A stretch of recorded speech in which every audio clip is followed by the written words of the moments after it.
All right, welcome to the Madison County School Board meeting of June the 10th, 2024.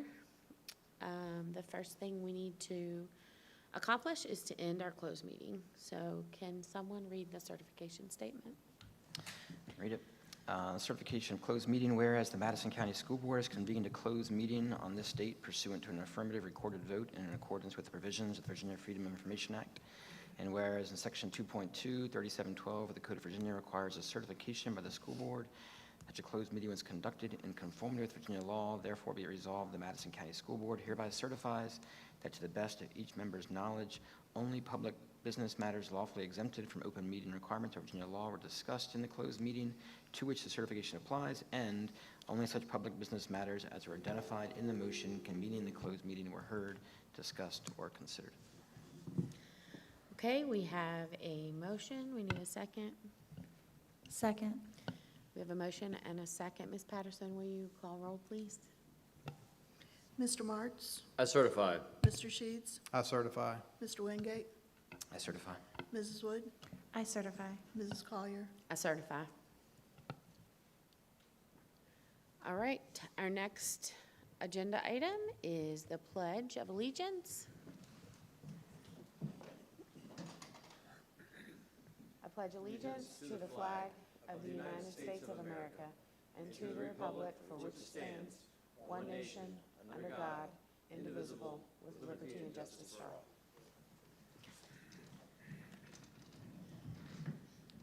And please join us in a moment of silence.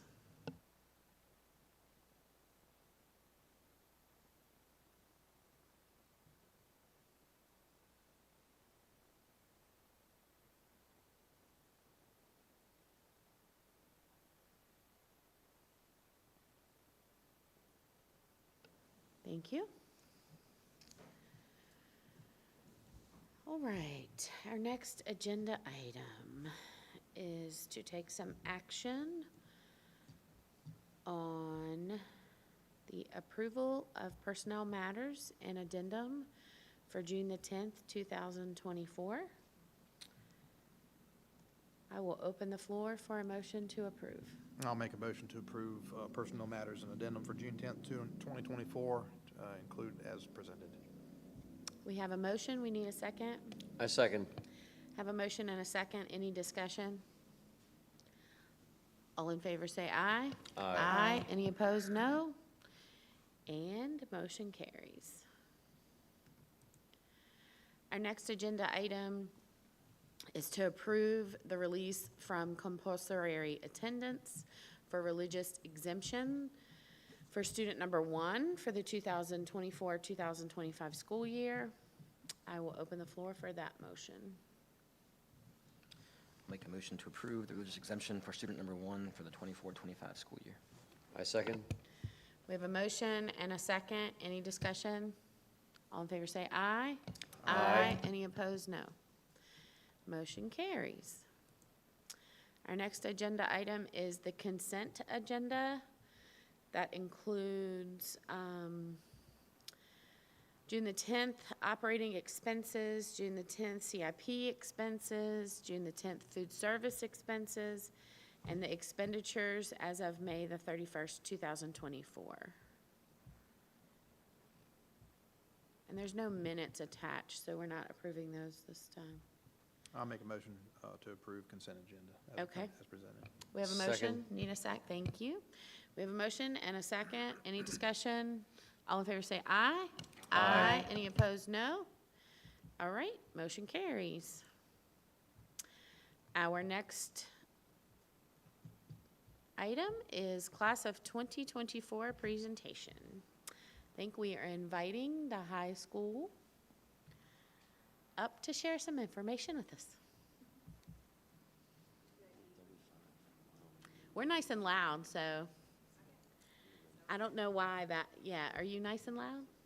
Can be. Okay. Okay, there we go. So, good evening. So we are here. I have Miss Jillian Smith with us, and she's the Director of School Counseling at the high school.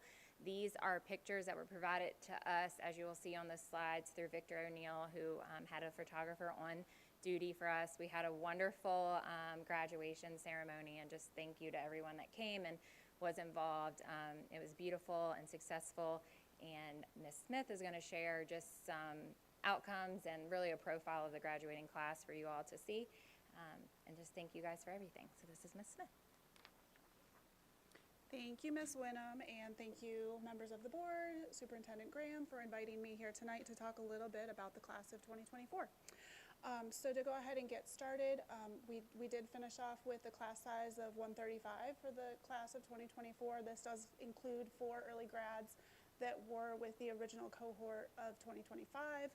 9 of those 135 students did finish in December. Majority of them came back in May to still walk with their class.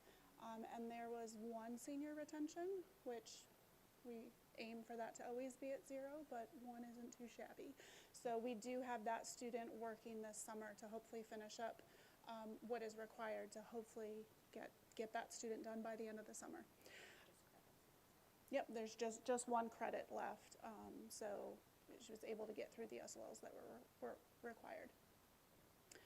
Moving forward, again, some of our excited graduates on graduation day.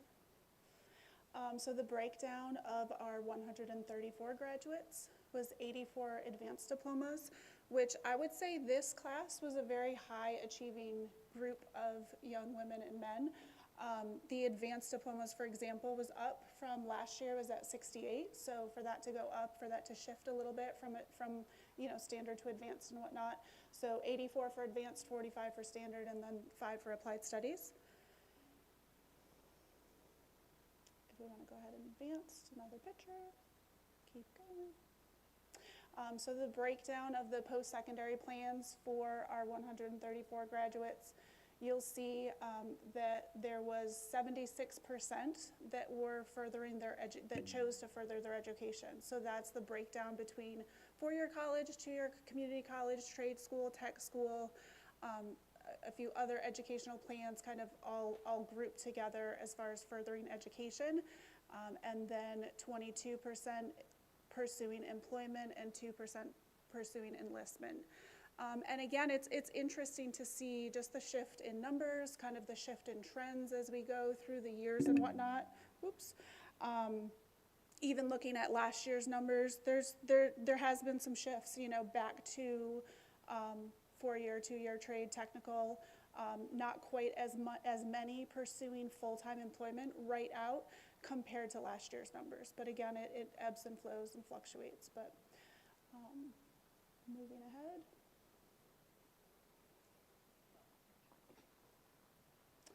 So this is just the breakdown of all of the different diploma seals. So again, a very high achieving group of students. Early college scholars, our Gov School graduates, French, Spanish Honor Society, and then also our breakdown of the CTE, different attainment and degrees and completers, the CTE credentials earned, and the breakdown of those numbers.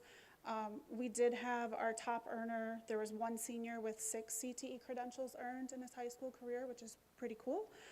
We had 4 seniors with 5 credentials, 4 seniors with 4 credentials, 15 with 3 credentials, 38 with 2 credentials. So for them to stack those credentials is them really taking advantage of the opportunities that they have here. And that is all I have for you tonight, unless you guys have any questions or anything for me. How big's the rising senior class? Roughly the same size? It's right, similar size, yeah. When do you start counseling them pretty soon, for college things and things? When do you start working with them? We really start in 9th grade, if you really want to know. In working yearly, with their ACP meetings and things like that. But with the rising seniors, we meet first thing in the fall with seniors. So really, I would say the first 1-2 weeks of school is schedule changes and making sure everyone's set and new students are enrolled and everyone's in place where they should be. And then usually the remainder of August is counselors working through their senior credit checks to make sure that everything is alignment and, that they're in the correct classes and everything's good to go. And that's then preparing for our individual senior meetings. Usually also by the end of August, we start off with our large group meetings for seniors. So we break that down based on post-secondary plan. And some have multiple plans if they're still, deciding between their options. We bring the military recruiters in and meet with them all as one group for any students interested in a branch of the military. We have four-year college, if interested in specifically four-year school, then more specific information about the college application process and everything that's involved with that.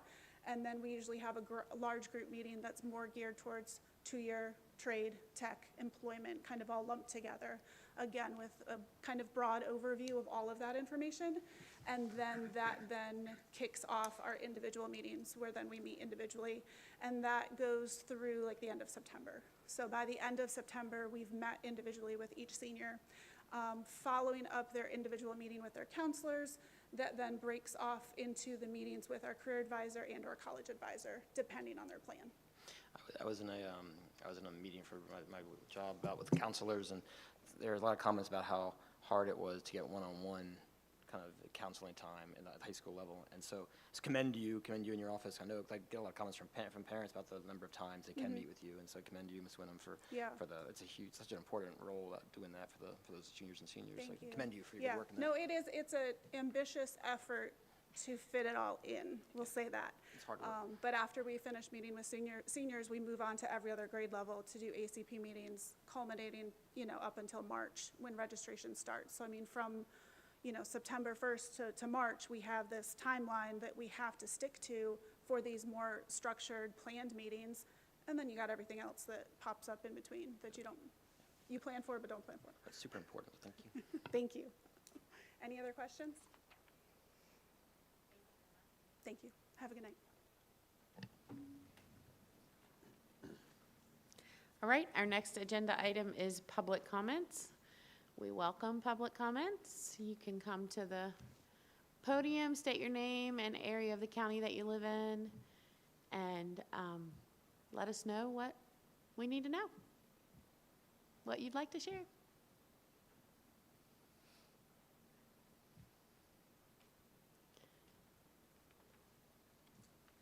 Oh, and you will have 3 minutes. I left that out a minute ago.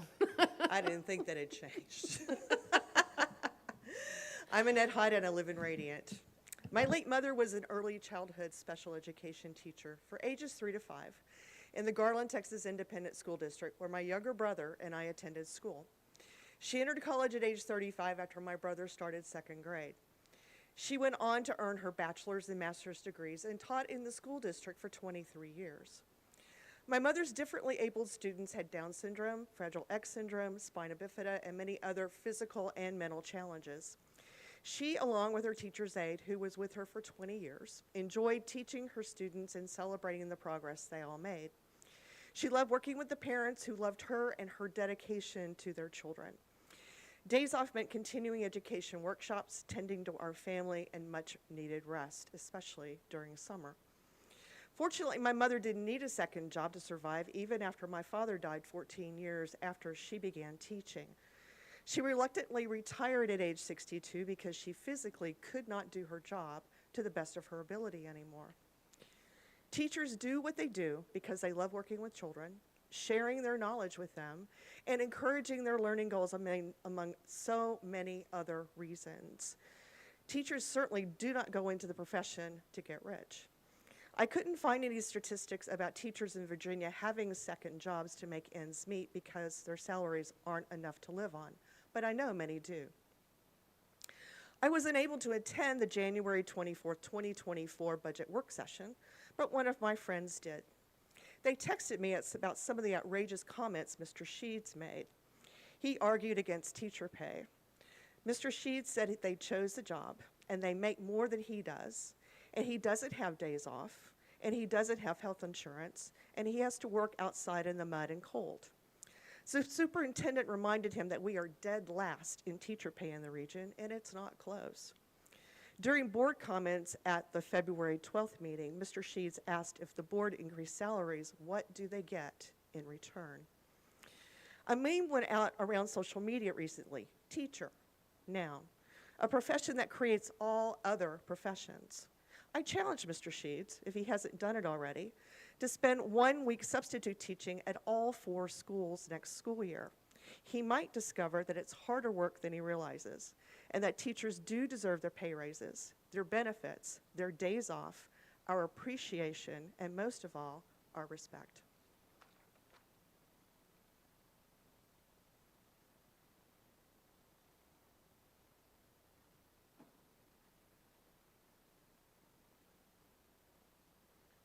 I'm Russell, excuse me, I'm Russell Biber. I live in Brightwood.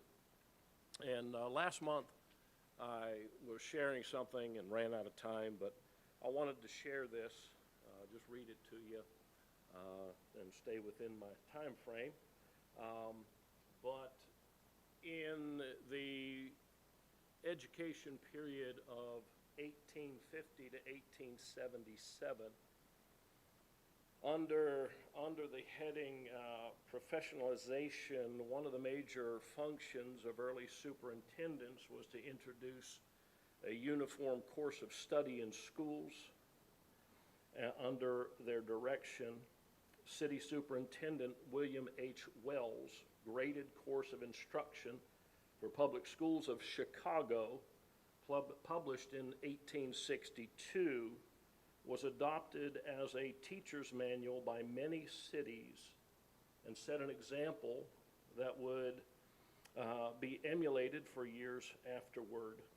This excerpt from the graded course of instruction for the public schools of Chicago states, "Little anecdotes and familiar examples, illustrations, illustrating the love of brothers and sisters, the respect due to the aged, kindness to animals, mutual love of companions and associates, benevolence, etc., are among the best means of cultivating these virtues. Teaching mainly by example will accomplish far more than any formal catechism of moral instruction. Teachers should frequently read to their divisions short, entertaining narratives and make them the subject of familiar and instructive conversation with their pupils. So also in lessons on animals, trees, and all the works of nature, opportunities should be constantly improved to show the wisdom, power, and goodness of the Creator, and to inculcate the reverence that is due to Him and a sense of dependence upon Him." The teaching about God, the Creator, was foundational in our education system, and I highly recommend that it continue, that we might have a country that is blessed of the Lord. Thank you.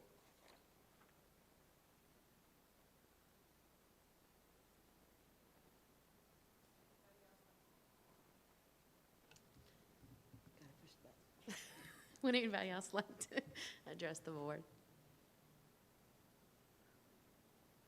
Okey doke. Our next item is board member comments. Does anyone have a comment? Start wherever. Mr. Sheets? Yes. Thank you for reiterating my comments. I still feel the same way. Appreciate you bringing them up again. It's good. We'll never be able to compete with the surrounding counties in pay unless we have millionaire donors. It's impossible. Now, one of the things we're trying to do is we're trying to bring in college graduates that have a teaching degree.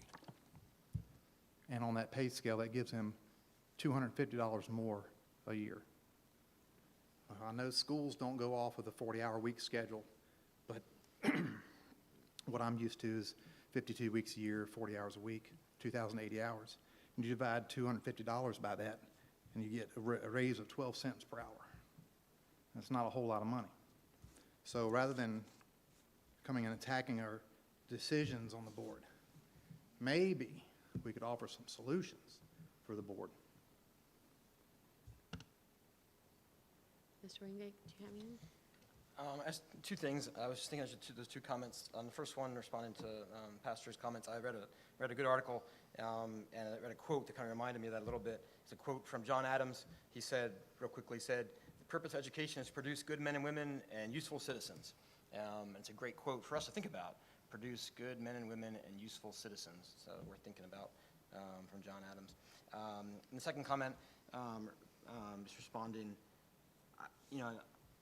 comments and things. I mean, I think it's unfortunate to highlight those. I think what really matters is that I hope the community knows we're really trying to be really serious about trying to be competitive as we possibly can. And we've made good strides working with the Board of Supervisors, for their support, the county's citizens for their support.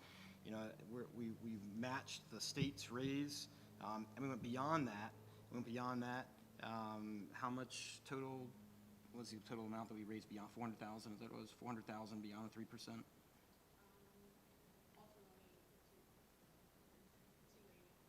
280. So 280. So we applied that to teacher salary. So we recognize that we need to continue to work on that, and we recognize the challenge of doing that in a small county. But I hope people will recognize that we are making progress towards that. We did put a lot of money, Madison's taxpayers' monies, toward trying to start to close that gap that does exist. And so I think that I hope folks will realize that that all members of the board want that for sure and recognize that and focus on that, I hope.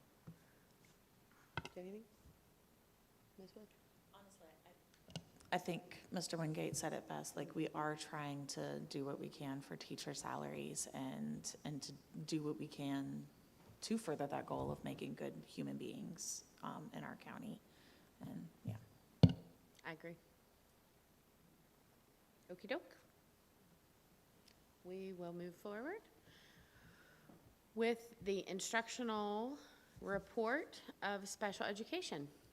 Ms. Alexander, are you joining us? And I have brought someone with me Woohoo! to make it exciting. Yay!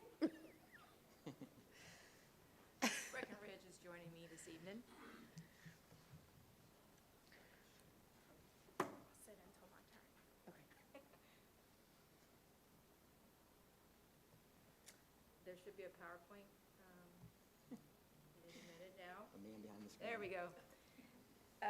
So what I'll do is I'll start with just some SPED numbers, a brief overview, obviously, and then look at what SEAC discussed this past year. So, and then Shania will talk about transition and assistive technology. So as you can see, our numbers stay, we're pretty similar throughout the year.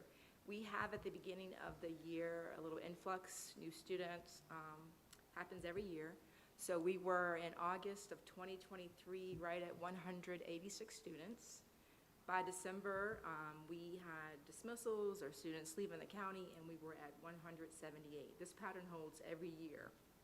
By May, we were at 192, and that includes 10 graduates.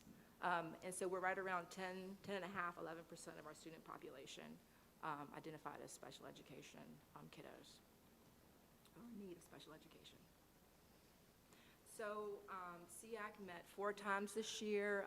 Stephanie Hicks from the Parent Resource Center attended our meetings and kept our attendees up to date on resources, which is their website, and waivers, which parents love to hear about. And we had the Family Fun Fitness Night again in Madison County. We did invite other counties and had a couple of kids attend from other districts. And we were also invited to attend in other counties. And then Life After High School is an event in Charlottesville. All of our families are invited to go, along with all of the prep participants. As always, we hope and push our families to use the Woodrow Wilson resources and DARS. Our parents are excited about opportunities for their kiddos who are more functional We discussed having kitchen areas, which we do typically use the kitchen in our other buildings, but having a designated spot for sped kiddos to develop some of those skills daily. As always, the group looks at the annual plan. The noted parent concerns were not just sped related, but vaping, screen time, and video game usage were things that the group brought up in general. Most of our time was spent discussing student transition, specifically transition from 5th grade to 6th grade. So this is how we'll segue into Ms. Breckenridge's presentation, and I think Charlie and Ms. Collier, you guys have had a little preview to this. All right, I'm not this tall. All right, if we go ahead and click on the PDF file, I'll go ahead and get started on our shifting gears.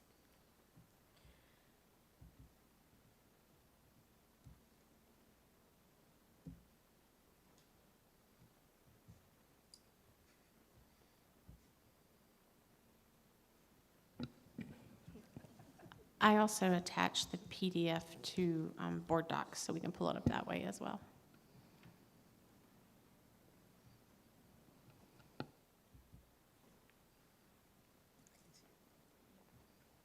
We can see it. Okay, I can talk about it then. That's better for me. I have it in front of me anyways. So a lot of this year, and that's the assistive technology one, but there's one for elementary to middle school. So I teach 5th grade. I've taught at the middle school, and I've also taught at the high school level. So I have seen how it all works together. So there were a couple things that I reached out to the middle school case manager about to really try to work together to best serve our kids. I can say that in 5th grade, we start really focusing on that responsibility and accountability. So this is a shift as kids become increasingly more focused on being prepared for their days. So having their notebooks, their pencils, their Chromebooks, everything that they need in order to be successful in that class, especially since in elementary school they have their cubbies. And then when they go to middle school, they have lockers. So that's a big change for kids, and we like to help them get prepared for that change. Understanding when and how to use their accommodations, and I'll talk a little bit more about that later on. Improving upon meaningful engagement, asking those meaningful questions to help them understand and take charge of their learning, keeping track of their belongings, and increasing self-advocacy. Time management is another big point that we hit on in 5th grade, especially in spring. The students become used to that guided practice that they receive in elementary school, and then in spring, we start shifting gears a little bit and slowly transitioning ourselves away in a manner that they can seek support when needed. And that is something that 5th graders actually surprised me with and did really well with this year. Their accommodations, this is something that in elementary school, you're used to your case manager just making sure that you're set up with your accommodations, but when you go to the upper grades, that becomes more of your responsibility. So really talking to kids about their accommodations, how to use them, when to use them, and then having those conversations about what works best for them and what is not working, and any ideas that they have that could better support their needs. Accommodations are evaluated frequently and adjusted as needed. Services begin to look a little different as we get to the later part of elementary school. So some kids might have speech or OT, and that might shift from services, direct services, to consult and indirect services. In addition, the elementary school has 4 classes and then 1 elective. And then when they transition to the middle school, they have 6 classes. So there is a shift in that service time that they receive to reflect those changes. The last part for this PDF is transition preparation. So a lot of parents at the end of elementary school, they come to me and they're like, I'm so nervous because they're about to go to middle school. And there are a lot of opportunities that are offered, like the trip over to tour the middle school. This year, Ms. Slavin and I collaborated together to create a special education trip also, just so that those kids could have a more specific tour of the facility and see where their classes will be, meet their teachers face to face. And this really helped settle the nerves of the kids and the parents. So that was something that was huge and something that I look forward to continuing to do with Ms. Slavin. In addition, there's 6th grade boot camp, and then over the summer, parents can reach out to the middle school staff to schedule additional visits. And that is it for this infograph. The next one is going to be on assistive technology. And I'll just go ahead and get started on that.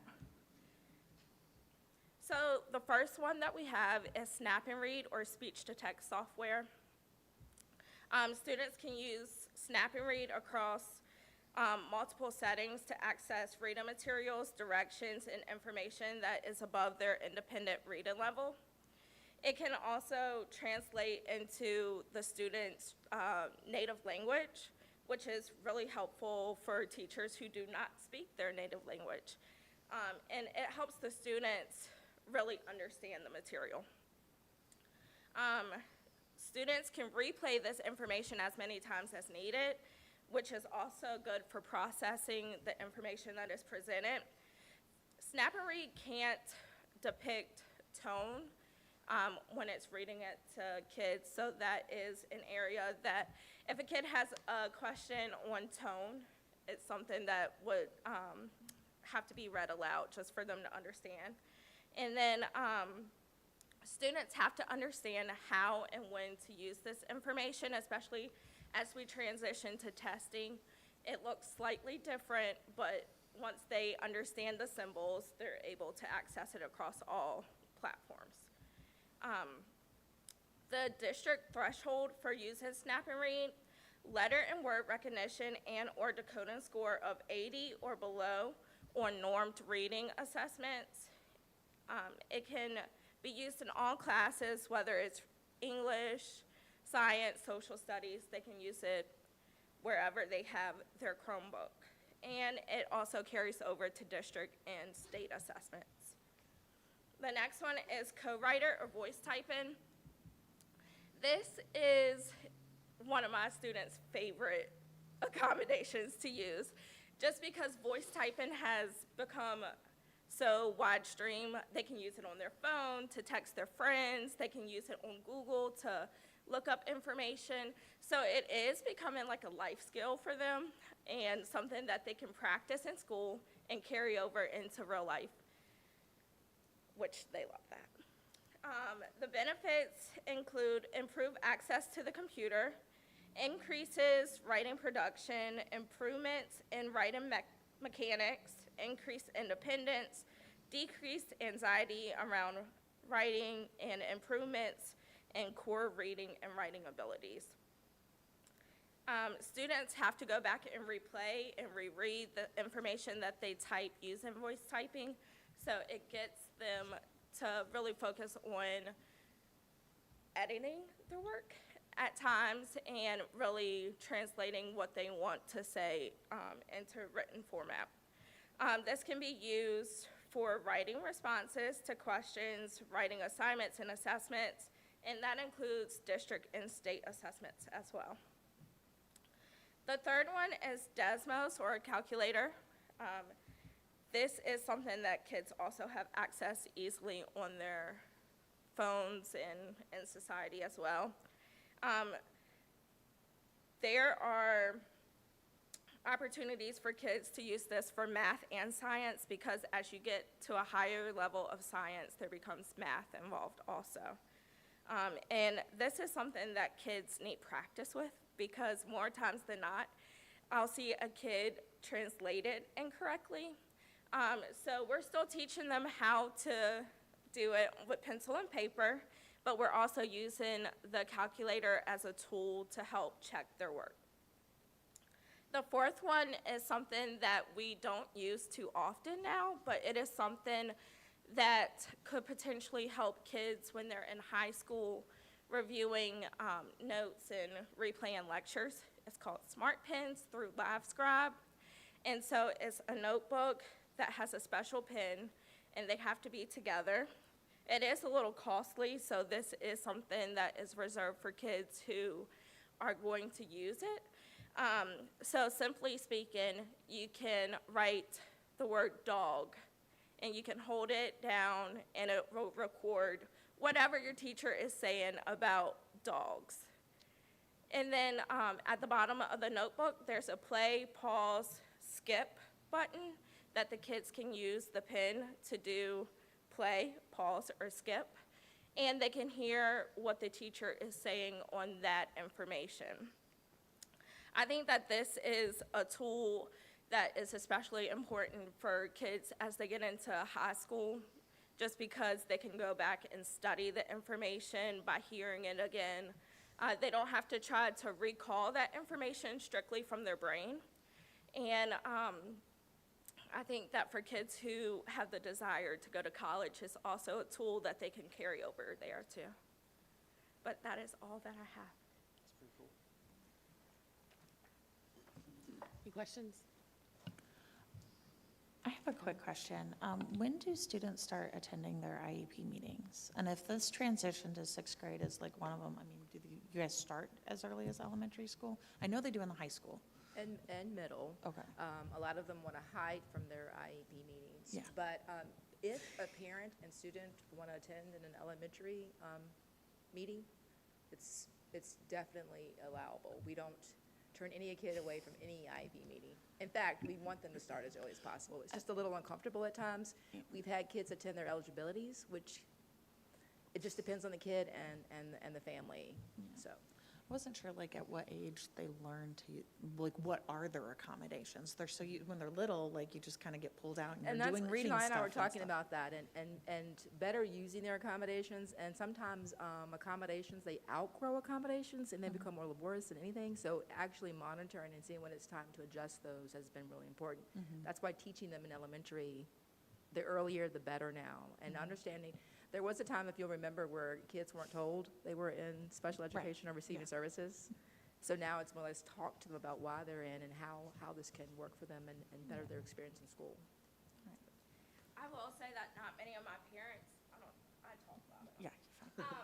Not many of my parents have been open to their kids coming yet, just because they are still 10 and 11, and I do have those conversations with kids frequently about what works for you or what's not working, and then we'll play with new ideas and accommodations that they think work for them, and then we'll present that information. I'll talk to their parents before the IEP meeting, so in a sense, the kid is still kind of involved in creating their IEP and providing input. They just don't know that they are, and so and most of the IEPs happen during specials time. They don't want to miss that. No, and especially if it's a PE day, they do not want to miss that. And we're still getting used to students who kind of manage their own education. So, and maybe Ms. Collier, you remember, like, it's hard as an adult team to sit with a 18-year-old with no parent and accept that signature on IEP. We're like, okay, where's the parent? You know, it's adjustment for us as well, because we see them as children until they're like gone and, you know, in their 30s or something, they're still children. So I was on the flip side of that.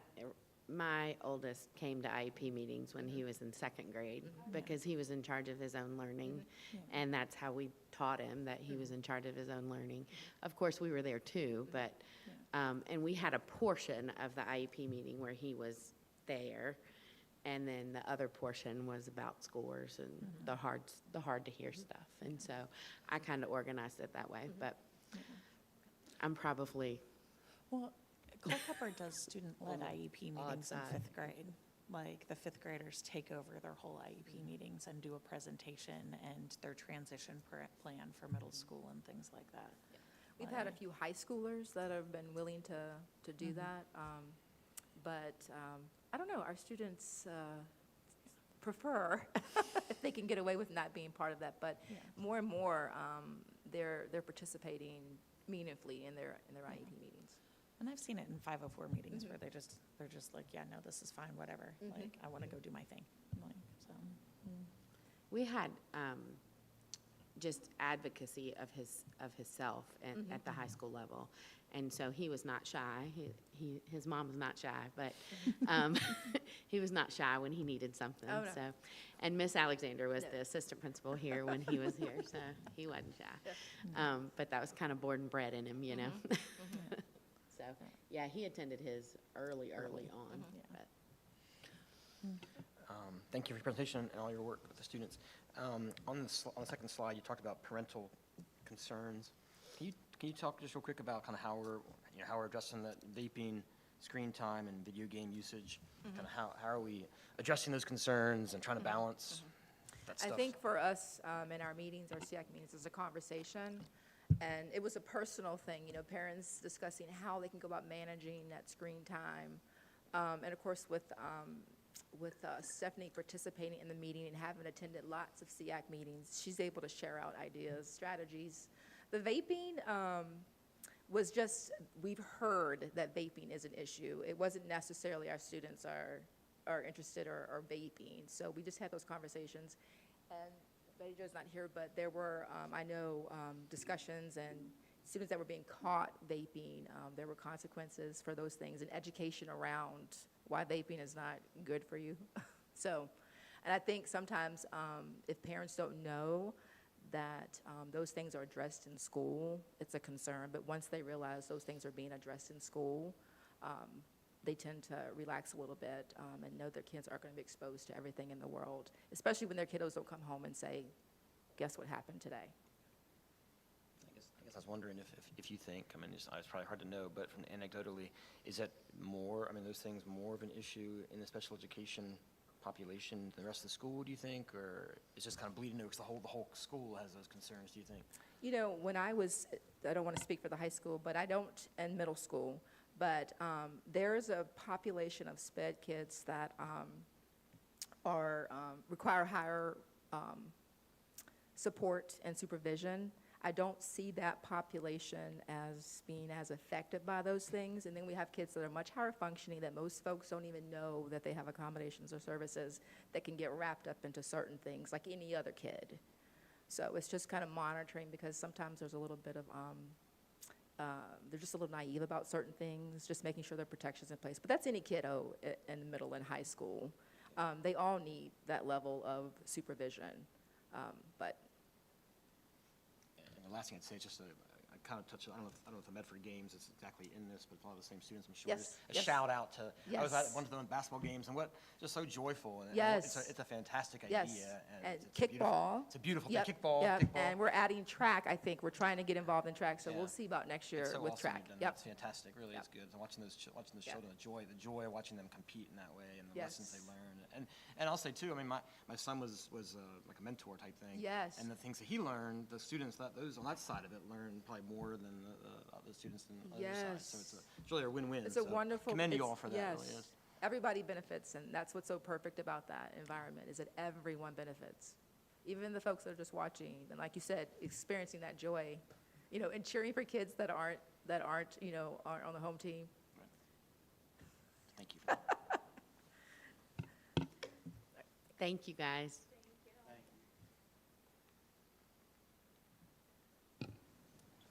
All right, our next agenda item is an overview of the federal programs and grants we receive. Ms. Graham, are you doing that one? Yes, that was a hard act to follow. This is not as exciting.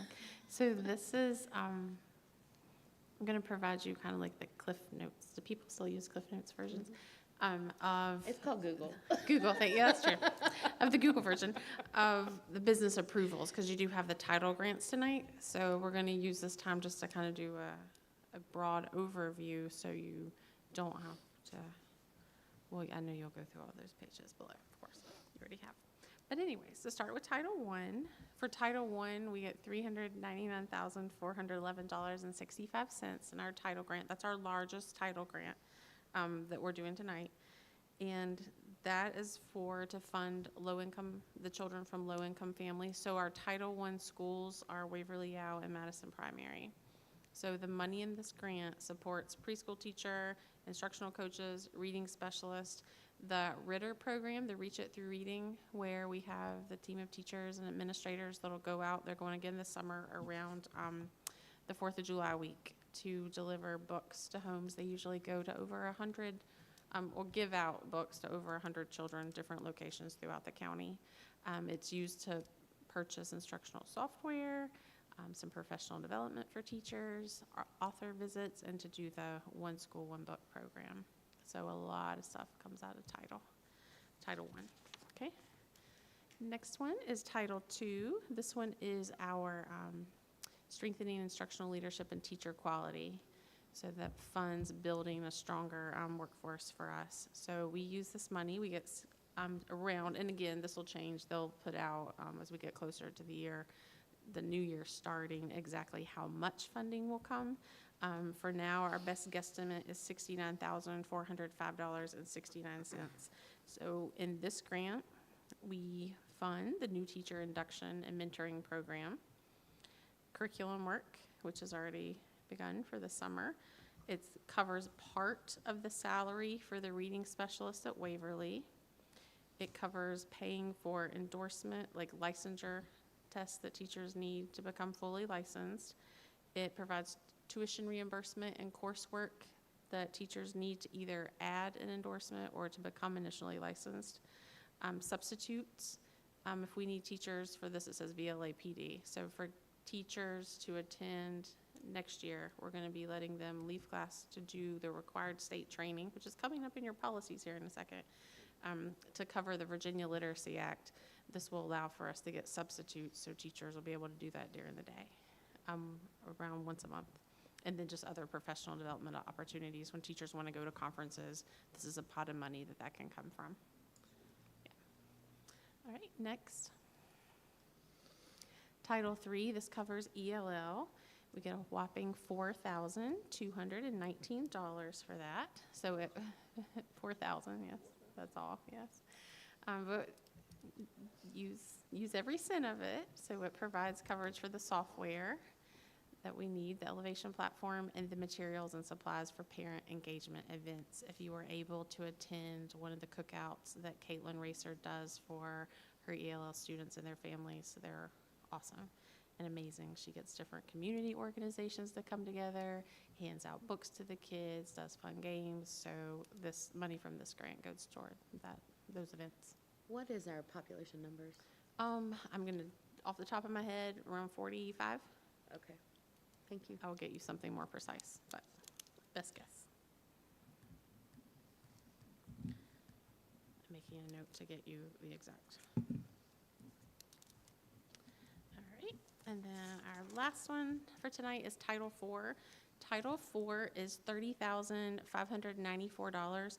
We do transfer Title IV funding to Title I. There is a transferability clause. You can transfer Title II and Title IV to Title I if you would like. We need Title II to cover all the reasons that I just listed for you to develop our teachers. But we do transfer this to Title I. So on the Title I grant, you'll see the original $399,000 that I told you, and then it includes this to make $430,805.65 for Title I, because we do transfer this over. And so this is used to cover the remaining portion of the reading specialist's salary for Waverly. So that's what we use with this. So very needed. And that is your very brief overview of the title grants. It does not take long to spend money. Of course not. No. Any questions, team? Okey-doke, thank you, You're Ms. welcome. Graham. The next agenda item is informational only. It's VSBA policy updates. You'll see the list there. There's, yeah, a bunch of them. And yes, this is not any policy update, this is the May policy update. So Yeah. there's always a lot because it's based on a lot of the new laws that were passed coming out of the General Assembly. I usually try to highlight a few for you. The biggest ones to highlight, you will see on there, it says like new policy beside of them, AC literacy plan, new policy GCA reading specialist, and new policy IGBD programs for students with reading deficiencies. So all those policies are putting into our policy manual everything required by the Virginia Literacy Act. So that's why they're brand new, and when you read them, you'll realize it's things that you've heard throughout our school board meetings as principals have described to you their plans and things they're doing. So we definitely are covered in everything that's listed in those. There's a few, we had an administrative retreat where we reviewed a few of these new ones, but most of them, things like CB, safety drills, it's now aligning the statewide fire prevention code. That's what will be going off. So there's a fire drill every month, like we follow that code now. Just things, you'll see. There's lots of little changes here and there. A lot of them are just code changes, so nothing major happening there. But fun reading for the next month. If you have any questions before the next board meeting, if you want to email me individually to help clarify something in these policies, because it's quite a lovely evening read. And then some. Lots of homework, reading It's very homework. thick, yeah. You have a month and we have an extra week. Mhm. So, That's true, you do. And You have a little perfect bit thing more to than take a to the beach for the Independence holiday. there you go. Anybody have any questions about that information item? Okey doke. We are going into business approval, and it's a lot of them. A lot of them is what you just heard about, the title stuff. So I'm gonna run through those. Stop me if I'm going too fast, but we're gonna roll through this. The first one is the Division Literacy Plan. That is enacted by the Virginia Literacy Act of 2022. Do you have anything to add to that, other than? I think as you've looked through it, you'll realize, wow, you've done a lot, because we have to Yeah. put that timeline on there. So where a lot of Exactly. places are starting, like now with their timeline, where they're just starting the adoption, that's pretty nice to see all the things and the many times it's been presented, and the events that our schools have had to help teach people about the science of reading, which is what our literacy plan's based off of. You'll see that our textbooks are in here. We do have TBA listed, but it tells you, explains to you to please use TBA at times when we're waiting for the state to finalize their list, so that's why. But otherwise, you'll recognize everything on there. Yeah, I didn't have any pauses. For next month, there's a literacy policy. Is this literacy plan in accord with that? It's aligned, yes. Okay, it is. So, So, any other questions? Good question, Mr. Wingate. I will open the floor to adopt the Division Literacy Plan. Approve, I guess. I used adopt. I'll make a motion to approve the 2024-25 Division Literacy Plan. We have a motion. We need a second. I second. Have a motion and a second. All in favor say aye. Aye. Any opposed, no. All right, motion carries.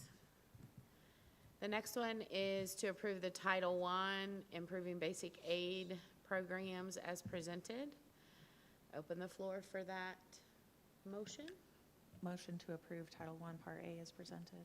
Second. We have a motion and a second. Any further discussion? All in favor say aye. Aye. Any opposed, no. And motion carries. Title II is to approve the Title II, Part A, preparing, training, and recruiting high-quality teachers and principals as presented. Open the floor for that motion. Motion to approve requested for Title II, Part A, preparing, training, and recruiting high-quality teachers and principals. We have a motion. We need a second. We have a motion and a second. Any further discussion? All in favor say aye. Aye. Any opposed, no.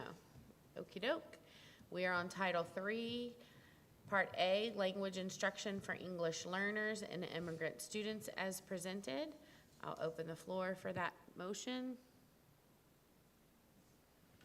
I'll make a motion to approve the language instruction for English learners and immigrant students. We have a motion. We need a second. Second. Have a motion and a second. Any further discussion? All in favor say aye. Aye. Any opposed, no. The next one is Title IV, Part A, Student Support and Academic Enrichment Grant as presented. Open the floor to approve that. Make a motion to approve Title IV, Part A, Student Support and Academic Enrichment Grant as presented. We have a motion. We need a second. Second. Have a motion and a second. Any further discussion? All in favor say aye. Aye. Any opposed, no. Motion carries. The next one is the VSBA Policy Services Agreement. This is an approval to participate in the VSBA Policy Services for a term of 1 year, July 1 to 2024 to June the 30th, 2025, and renewable for 4 additional 1-year terms at the original contract fee. I will open the floor to, Motion to approve to participate in the VSBA Policy Services for a term of 1 year, July 1st, 2024 through June 30th, 2025, and renewable for 4 additional 1-year terms at the original contract fee. we have a motion. We need a second. I'll second. We have a motion and a second. Any further discussion? Yes. Okay. What does it cost us every year? Is it 2,100? 2,100 for the policy. 2,100 for the policy, Mhm. and that's it across the board. For the policy services. To be part of the VSBA is around 3,700. Am I remembering that right? Okay, so right around $5,000. And there's likely no way we could find another entity to do it for that amount of money, because this is, what the VSBA does is they know, I'll say instantaneously, but pretty soon after the assembly passes a bill or changes something, and they know when it affects the schools, and then they let us know like ASAP, so that we can make adjustments so that we fall within the Correct. code, right? And those are those emails you get from JT. He does a great job following what's happening. Yeah, and I mean, obviously, this has been in the news with another county. I mean, I think, what I appreciate about how the VSBA goes about it is that they send us draft policies, and we have every right to adjust those. We've done that multiple times.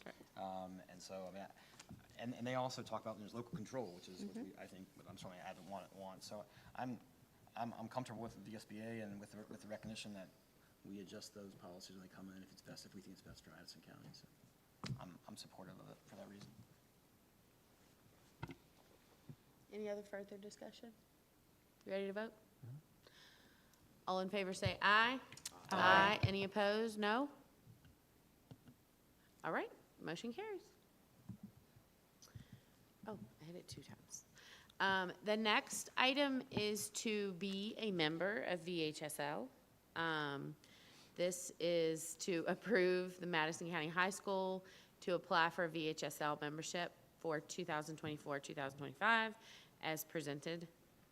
This just gives us a league to play sports and academics and yearbook and all of that. I make a motion to approve Madison County High School to apply for VHSL membership for 2024 through 2025 as presented. We have a motion. We need a second. Second. Any further discussion? All in favor say aye. Aye. Any opposed, no?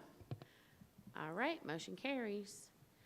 The next one is to approve policy JHCF, student wellness as presented. This is a food services has updated their policy to be in accordance with, in compliance with new food service regulations? Yes, so frequently Patty and Food Services will get information from per person at the state that we need to make tweaks to policy based on clarifications they need from the state. So if you look at the green that's been added, the first one is that harvest of the month produce will be locally procured when available and within budget. And then scratch-made and student-inspired recipes will be incorporated into the menus. So those are all wonderful, fun things. And then at the bottom, fundraisers can't compete with our food program. So the highlighted highlights are times when breakfast and lunch are going to be served to make sure that fundraisers aren't competing during that time. So that is that. Anybody have any questions? Okey doke, I will open the floor for a motion. I'll make a motion to approve the policy JHCF, student wellness, as presented. We have a motion, we need a Second. second. Any further discussion? All in favor say aye. Aye. Any opposed, no. Motion carries. The next agenda item is to approve the Children's Bible Ministries of Virginia for release time for religious education classes for 2024-2025 school year for the Madison Primary School and Waverly Yale as presented. I will open the floor for that motion. I'll make a motion to approve CBM Children Bible Ministries of Virginia for release time religious education classes for 2024-25 school year for Madison Primary School and Waverly Elementary School as presented. I second. I just make one comment.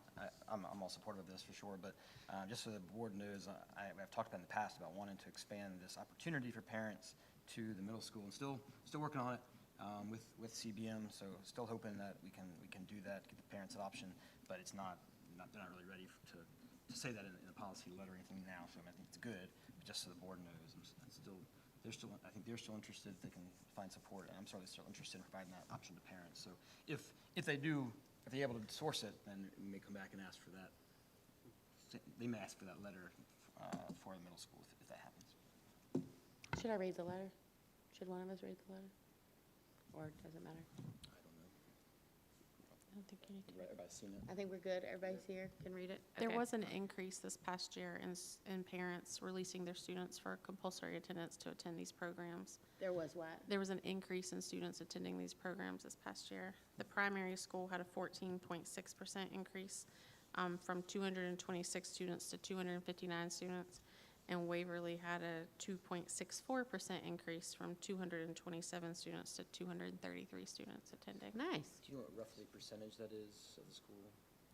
I can get that for you, but that's really close. Pretty It's high up there. 259 and 233, so we're, I think it's more than that, way more than that.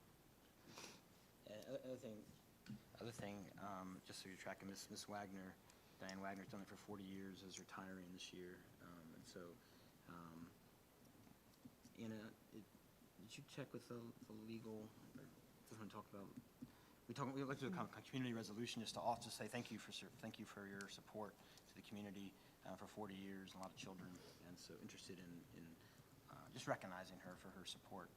So more to come on that later this summer. I think if we get that together, we'll say thank you to Miss Wagner for all those years. And they do have a replacement for her to replace her starting in August. She's been doing it a long time.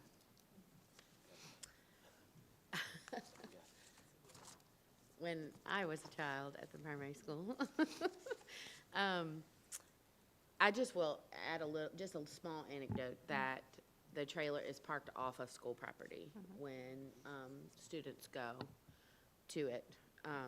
It's private property at the primary school, and a church sponsors the property at Waverly. Yeah. I want to just think about something. Anytime we bring up something here about the Bible or prayer or God or Jesus or anything, it's the separation of church and state is thrown out. Separation of church and state.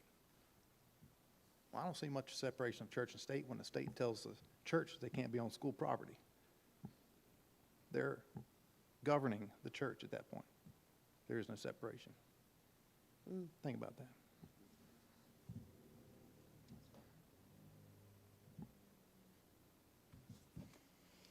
I think Never emotions. thought about the Yeah, perspective. think All about right, I think we have motions. We have a second, right? Okay. Any further discussion? All in favor say aye. Aye. Any opposed, no. Motion carries. Okey doke. Last one, y'all. Supplemental appropriation. This is to request approval from the county for a supplemental appropriation in the following areas. The federal CSLFRF grant, function 4,000 for $38,830.76. The state security grant function 4,000 for $44,202. Whew. It's the last one, y'all. Food Services Fund 7 for $300,000 for a total of $383,000, $32.76. Whew. I will open the floor for that motion. Motion to approve as presented. Seconded. Thanks for letting me stumble around all of that. So we have a motion and a second. All in favor, say aye. Aye. Any noes? All right. Sorry, I couldn't get that out. That's it. Board members, you have any reports? I've been in touch with Dr. Timmons, the boiler demo. I've been in touch with Dr. Timmons. The boiler demo, that's started as far as last week. So far, everything's on schedule, everything's going well.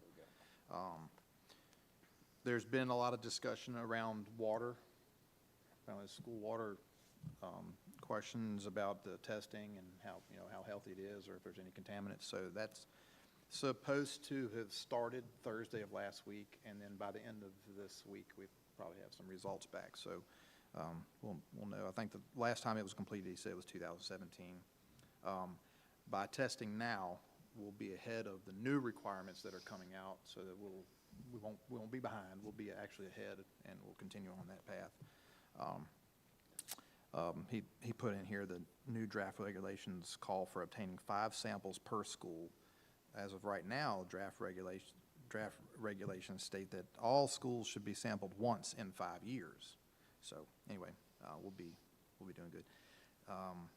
Riddleberger is working on a proposal. There's a couple valves I mentioned. I don't think it was last meeting. I think it might have been the meeting before. There's a couple valves. One valve is failed. You're supposed to be able to shut it off. You can't shut it off to do the repair. So they were talking about replacing both of these redundant valves. All right.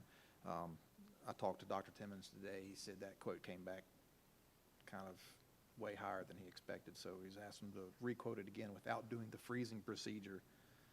And we're just going from there. But that's all I've got.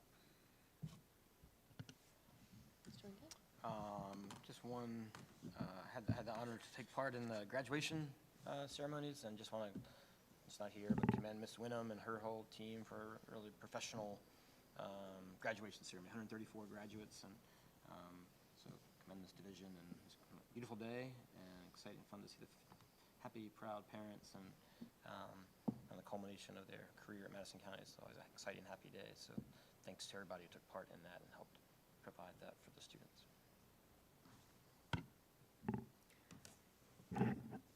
I just want to say thank you to this team for lifting me up when I couldn't be here for personal reasons, and I appreciate you covering graduation and covering meetings when I wasn't here. So I haven't been here for about 30 days, and I appreciate all of you for having my back. Thank you. Glad to have you back. Only thing I'd report, I got to attend the baccalaureate service that was held by the seniors. It was a very, very powerful demonstration and testimony by a few great students, and wonderful, wonderful little event, well attended. It was great. I likewise, graduation was amazing. Like, I mean, I've been with those kids since some of them were in 4th grade when I first met them. So that was kind of cool to be a part of. I also kind of hung out at the middle school when the seniors did their walkthrough, and that was kind of a really cool day too. So if you guys ever get a chance to like be a part of that, like that's a really cool day. And second, thanking Miss Wenham and the community for their children ultimately, because that's why we're here. And so, yeah. Can't wait to do it again next year.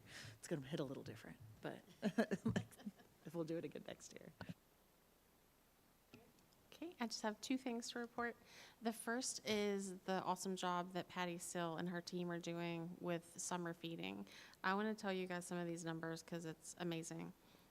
2 weeks ago, was their first food giveaway, and they prepared food to serve 500 children, and they're giving out 7 breakfasts and 7 lunches at a time. And for reference, a breakfast is cereal, 4 ounces of juice, and 8 ounces of milk. Now, they give gallons of milk, and you can choose chocolate or white milk. Another breakfast, Pop-Tarts and juice, mini pancakes and juice, strawberry cream cheese bagels and juice. This is the menu from, I think it was last week. Lunches, chicken tenders, french fries, and a fresh apple and milk. Peanut butter and jelly, chips, cheese stick, fresh broccoli, and a fresh orange. That's a whole meal. Let's see, bean and cheese burrito, half a cup of cherry tomatoes, and a fresh orange.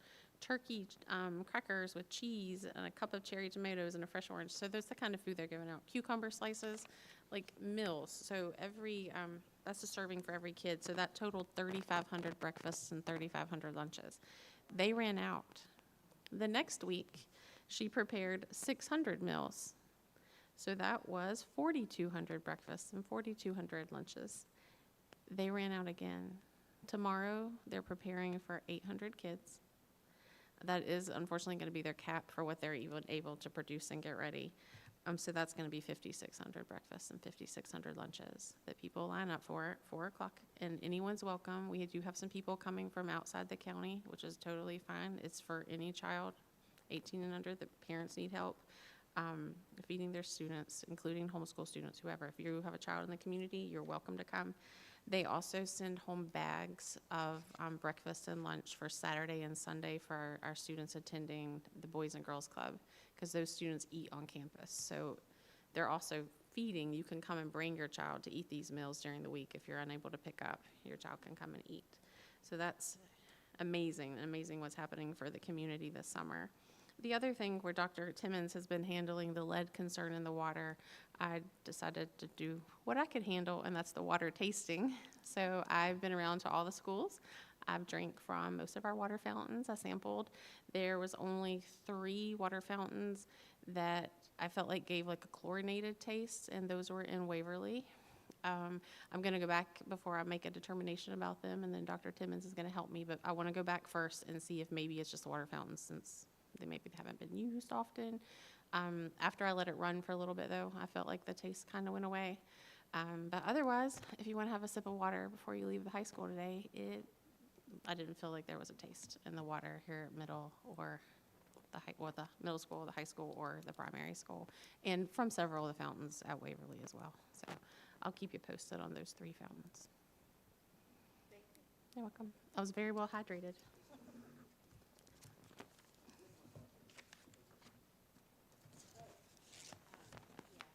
So, on June 28th, is that right? 27th. Calendar. Yes. June the 27th at 8:30 in the morning, is that right? We have a closeout meeting to close out the fiscal year that we need at least three board members there. 8:30, is that right, Ms. Crop?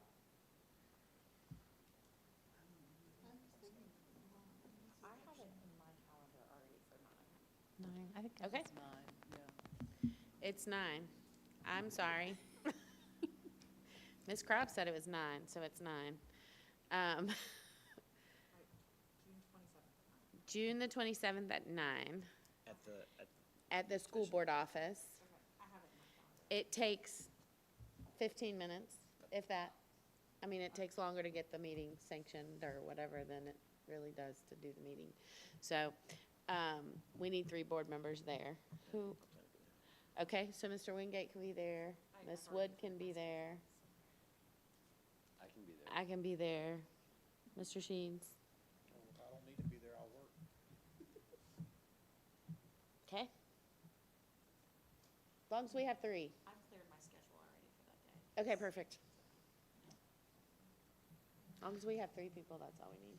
All right, perfect. Thank you for reminding me that. I appreciate it. Anything else for the good of the order? And just a reminder that our July board meeting is the 15th. So for public Yes. and everything. Our July board meeting is the 15th, so it's a week later than normal. And we are doing the superintendent's evaluation, so we're starting at 5:30, closed session. 45 minutes early. Okey-doke. Regular meeting will be at 7. All right. Go to the order. Motion to adjourn. Second. All in favor, say aye. Aye. We are adjourned.